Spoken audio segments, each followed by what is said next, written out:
Hi friends, ఈరోజు నేను మీతో ఒక జోక్ షేర్ చేసుకోవాలి అనుకుంటున్నాను. ఆ జోక్ విన్నాక నాకైతే చాలా నవ్వొచ్చింది. మీకు కూడా ఖచ్చితంగా నవ్వొస్తుంది అనుకుంటున్నాను. మా ఇంటికి దగ్గరలో ఒక స్కూల్ ఉంది. ఆ స్కూల్కి యాన్యువల్ డే దగ్గరకు వస్తుంది.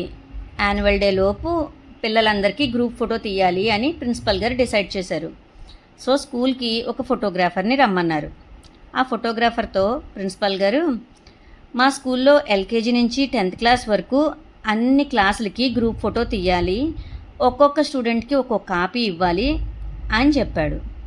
దానికి ఆ ఫోటోగ్రాఫరు, సార్ మొత్తం మీ స్కూల్లో ఎంతమంది స్టూడెంట్స్ ఉంటారు అని అడిగాడు. దానికి ప్రిన్సిపల్ గారు, మా స్కూల్లో ఒక 500 స్టూడెంట్స్ ఉంటారు బాబు అని చెప్పాడు. సరే సార్, అయితే ఒక్కో స్టూడెంట్ని 20 రూపాయలు తీసుకురమ్మనండి, నేను రేపు వస్తాను అని చెప్పి వెళ్ళిపోయాడు ఆ ఫోటోగ్రాఫర్. అతను వెళ్ళిపోయాక ప్రిన్సిపల్ గారు అటెండర్ని పిలిచారు. ఇదిగో చూడు, నువ్వు ఒక్కో క్లాస్కి వెళ్ళి ప్రతి టీచర్తో స్టూడెంట్ దగ్గర నుంచి 30 రూపీస్ తీసుకురమ్మని చెప్పాలి.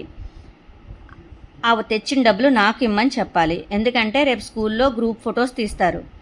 ఈ విషయం ప్రతి క్లాస్కి అనౌన్స్ చెయ్యి అని చెప్పాడు. అటెండరు ఒక్కో క్లాస్కి వెళ్తూ టీచర్తో, పిల్లలందరికీ గ్రూప్ ఫోటో తీస్తారట, ప్రతి స్టూడెంట్ని 40 రూపీస్ తీసుకురమ్మన్నారు, ఆ 40 రూపీస్ నన్ను తీసుకురమ్మన్నారు ప్రిన్సిపాల్ గారు అని చెప్పాడు. ఆ మాటలన్నీ విన్నాక ఒక క్లాస్ టీచరు ఆ పిల్లలతో, రేపు మీకు గ్రూప్ ఫోటో తీస్తారట, మీకు అందరికీ ఒక్కొక్క కాపీ ఇస్తారట, ఒక్కో స్టూడెంట్ 50 రూపీస్ తీసుకురావాలి, ఆ తెచ్చిన డబ్బులు నాకే ఇవ్వాలి అని చెప్పాడు ఆ టీచరు.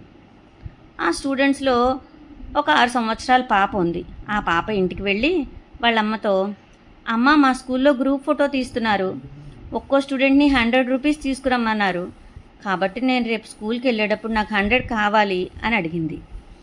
సరే అందే పాప వాళ్ళమ్మ.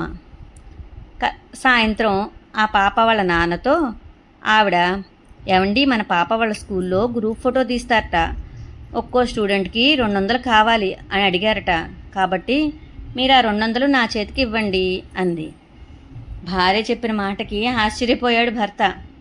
ఎందుకు ఆశ్చర్యపోయాడు అంటే, ఆ ఫోటోగ్రాఫర్ ఆ భర్తే కాబట్టి. తాను 20 రూపాయలు అని చెప్పింది తన దగ్గరికి 200 అయ్యిందే అని తలపట్టుకున్నాడు. ఈ విషయం విని నాకు చాలా నవ్వొచ్చింది. ఇప్పుడు జనరల్గా సొసైటీలో అలానే ఉంటున్నారు. ప్రతి వాళ్ళు ఎంతో కొంత డబ్బు వెనకేసుకోవాలి, డబ్బులు ఏదో రకంగా పోగేసుకోవాలి అని ఆలోచిస్తున్నారు. ఈ విషయం విని ఎంత నవ్వొచ్చిందో. మీరు కూడా నవ్వండి ఫ్రెండ్స్. లైక్ చేయండి, షేర్ చేయండి, సబ్స్క్రైబ్ చేయండి నా ఛానల్ని. ఇంకా ఏమైనా కామెంట్స్ ఉంటే చెప్పండి, ఇంకా మంచి మంచి జోక్స్ చేయడానికి ట్రై చేస్తాను.